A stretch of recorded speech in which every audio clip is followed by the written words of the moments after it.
So I just want to show you some more fuel system things. So I was smelling a little bit of gasoline in the garage, and there was two areas it was coming from. One of them, some of the AN fittings for the fuel lines, where you've got different manufacturers coming together, and I'm using a lot of AN 6 dimension.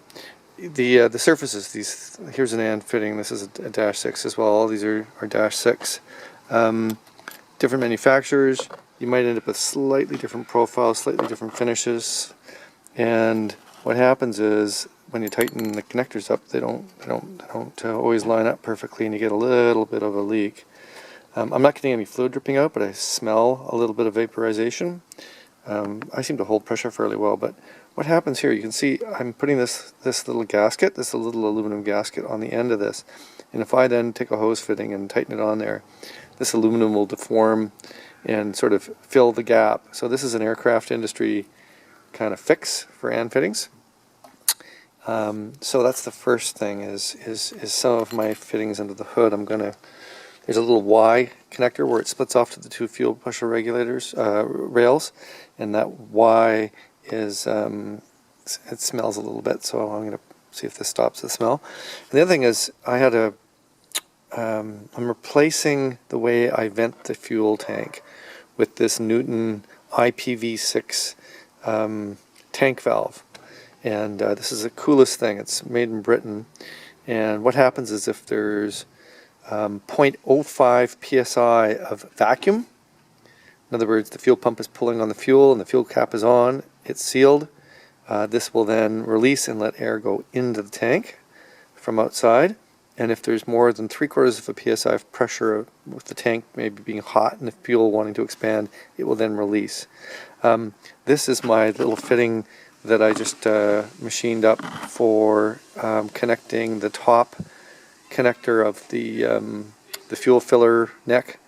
One line runs down to the tank, to the two top vent positions, and the other runs down through this below the tank and just hangs loose. This end is open, and right now I've just got a loop from the tank vents going up to the top of the fuel filler neck and then all the way back down again. That's the way the race car guys do it. That's the way we've always done it in the race car. But then it leaves the fuel line open, and you get a bit of evaporation. Eventually your fuel tank will completely be dry if you leave it for months and months and months and months.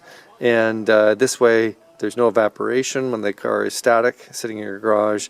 And when I fill the car up with fluid, any air in the top bulging sections of the tank will be able to escape through the vents, through this, and then back out through the fuel tank. And I've just had plugged that up with silicone. I'm going to have to get in there and unplug it, and then put all this together with a little 5/8 rubber hose connection. And I'll show you when all that stuff is in a few minutes.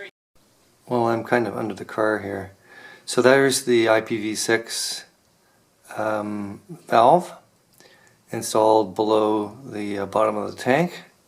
So in the rollover, even if there was pressure, you know what I mean, it's going to be above the tank, so it won't drip out, even though there's a spring there to keep the fuel from flowing out. And then at the top, you can see where I've connected it into the top of the fuel filler neck with my adapter. So one line leads back to the two top vents on the top of the tank. So that worked out, I think. We'll see. Well, it doesn't look like much, but it's a whole day's work. So it's the ECU wiring harness, the main harness with all the temperature sensors and coolant sensors and fuel injector lines and ignition lines. And anyway, there's still work to be done, but this is the majority of it. Everything's been separated. I've pigtailed. The orange, for instance, is plus the 5-volt reference. So I've got a single line split into 4 with heat shrink, and then I've got a ground that's split into 8 that needs to go to 8 different sensors. Sometimes things need 12 volts, sometimes they need 5 volts, and signal grounds are different than power grounds, so there's lots of things. There's shielding and all kinds of tricky things. So I pulled out from these are the two master connectors on the Holley Dominator, and it actually is pretty interesting. You just push this white release pin, and these two other white pins on the opposite side pop up, and then you can yank the pins out.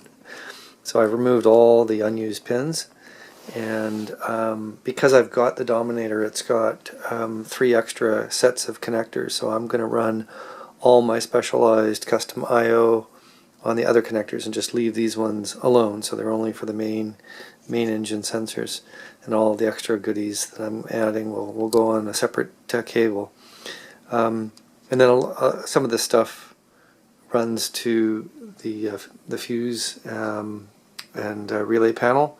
It'll be more of the custom stuff that actually runs to that. So anyway, it's a successful day today. Well, my neighbor's sanding away, making lots of noise.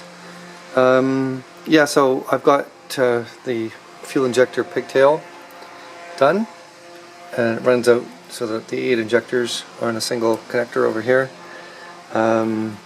Lots of other cables and have all been terminated now. So everything's on. We've got, I did the last thing, I did the knock sensor last night, and throttle position sensor, I've potted the end of this thing here so that it's tiny little wires, so heat shrinked it and potted it to a Metropack connector. And same thing with all the nitrous solenoids and the fuel, the water pump and the fans. I put WeatherPack connectors on them, and I put the later model transmission speed sensor in. That's it there. So there's no mechanical cable. So yeah, I'm going to start pulling the wires tomorrow afternoon. I'm going to go for a bike ride, then I'm going to plug in the connector harness and start routing the wires to all the sensors. And once they're in the place, and I got the exact links, you know, so it's all going to be, you know, nicely bundled, then I cut and then I terminate and plug in the sensors, and then I'll turn on the computer and start verifying that all the sensors are you know, giving the proper signal to the ECU. So it's starting to be where I want the product to be on an electrical basis. Yeah, and I've also got that heavy 1/0 wiring cable just roughed in there to where the front where the panel is going to be. Yeah, so I have a lithium battery in the back, which is still on back order, and then those heavy cables will run to the front. You know, they're kind of overkill, but at least I'll have 0 voltage drop going to the distribution panel. Actually, so what I'm doing here is I'm wrapping the more sensitive input lines with aluminum foil with a ground wire that'll go to the ECU signal grounds. I've already done this one, I haven't yet heat shrunk it.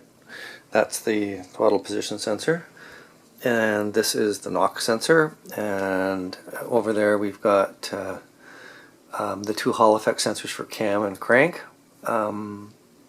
as well as the wideband oxygen sensor. And I'm getting bored of this. This is taking a long time, but it's signal integrity. The other problem I have got is I'm running a bunch of wires right beside the high voltage, the high tension wire, so I'm going to be running a copper shield around the whole bundle as it passes by the spark plug wires, right, the ignition cables, and then have that grounded as well, so that there's no chance of contaminating any of the computer signals or the computer itself. If it picks up enough EMI, electromagnetic interference, it'll corrupt the processor.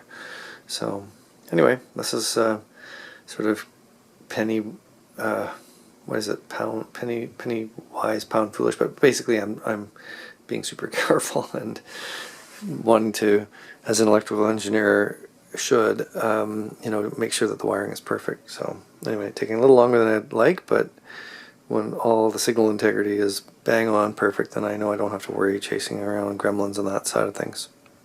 Well, I'm working hard on the wiring in the car. There's tons of it here. Lots of it runs to the far side and then out that spigot there. A bunch of it's going to be copper shielded that runs beside these high tension leads here, comes out and then around.